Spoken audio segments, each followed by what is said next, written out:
This video sponsored by BuyMode.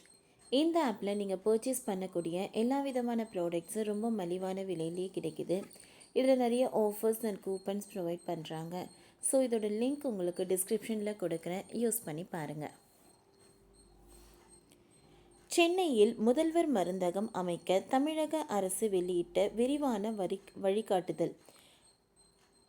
சென்னையில் முதல்வர் மருந்தகம் அமைக்க விருப்பம் உள்ள தொழில் முனைவோர் இணையதளம் மூலம் 5/2/2025க்குள் விண்ணப்பிக்கலாம். அவ்வாறு பெறப்படும் விண்ணப்பங்கள் பரிசீலனிக்கப்பட்டு தகுதியின் அடிப்படையிலும் முன்னுரிமையின் அடிப்படையிலும் ஏற்றுக்கொள்ளப்படும் என்று அறிவிக்கப்பட்டுள்ளது. முதல்வர் மருந்தகம் அமைப்பது குறித்து விரிவான வழிகாட்டுதலை தமிழக அரசு அறிவித்துள்ளது. இது குறித்து தமிழக அரசு வெளியிட்டுள்ள அறிவிப்பில், தமிழ்நாடு முதலமைச்சர் மு.க.ஸ்டாலின் தனது சுதந்திர தின விழா உரையில் பொது பெயர் மருந்துகளை பிற மருந்துகளையும் குறைந்த விலையில் பொதுமக்களுக்கு கிடைக்க செய்யும் வகையில் முதற்கட்டமாக 1000 முதல்வர் மருந்தகங்கள் துவங்கப்படும் என அறிவித்தார்.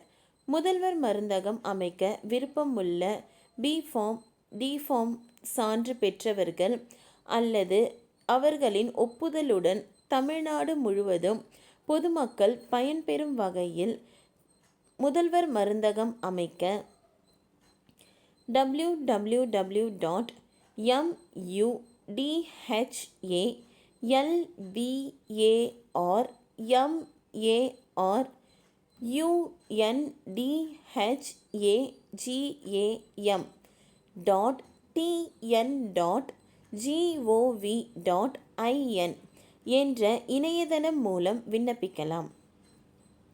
முதல்வர் மருந்தகம் அமைக்க விருப்பம் உள்ள தொழில் முனைவோர் இணையதளம் மூலம் 5/2/2025க்குள் விண்ணப்பிக்கலாம். அவ்வாறு பெறப்படும் விண்ணப்பிகள் பரிசீலனிக்கப்பட்டு தகுதியின் அடிப்படையில் முன்னுரிமை அடிப்படையிலும் ஏற்றுக்கொள்ளப்படும். முதல்வர் மருந்தகம் அமைக்க விருப்பம் உள்ளவர்கள் 110 சதுர அடிக்கு குறையாமல் சொந்த இடம் அல்லது வாடகை இடம் இருக்க வேண்டும். சொந்த இடம் எனில் அதற்கான சான்றிதழ்களான சொத்து வரி ரசீது, குடிநீர் வரி ரசீது, இணைய மின் இணைப்பு ரசீது. வாடகை இடம் எனில் இடத்திற்கான உரிமையாளர்களிடம் வாடகை ஒப்பந்தம் பத்திரம் பெற்று விண்ணப்பத்துடன் இணைத்து விண்ணப்பிக்கலாம். முதல்வர் மருந்தகம் அமைக்கும் தொழில் முனைவோருக்கு அரசு மானியம் ரூபாய் 3 லட்சம் 2 தவணைகளாக ரொக்கமாக மருந்துகளாகவும் வழங்கப்படும்.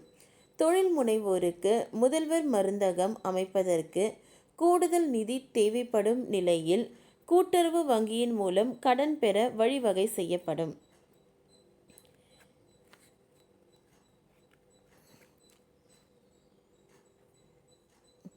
தெரிவு செய்யப்பட்ட விண்ணப்பதாரர்களுக்கு பயிற்சி அளித்து முதல் தவணை மானியத்தொகை 1.5 லட்சம் விடுவிக்கப்படும். முதல்வர் மருந்தகம் அமைக்க தெரிவு செய்யப்படும் தொழில் முனைவோர் முதல்வர் மருந்தகத்திற்கு உட்கட்டமைப்பு வசதிகளான ரோக்குகள், குளிர்சாதன பெட்டி, AC மற்றும் மருந்துகள் வைப்பதற்கான பெட்டிகள் நிறுவப்பட்ட பிறகு இறுதிக்கட்ட மானியம் 1.5 லட்சம் மதிப்பிற்கு மருந்துகளாக வழங்கப்படும்.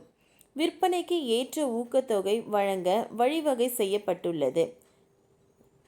இவ்வாறு அந்த அறிவிப்பில் தெரிவிக்கப்பட்டுள்ளது. ஓகே ஃப்ரெண்ட்ஸ், இந்த வீடியோ உங்களுக்கு யூஸ்ஃபுல்லாக இருந்தால் லைக் பண்ணுங்கள், ஷேர் பண்ணுங்கள், சப்ஸ்கிரைப் பண்ணுங்கள். தேங்க்யூ.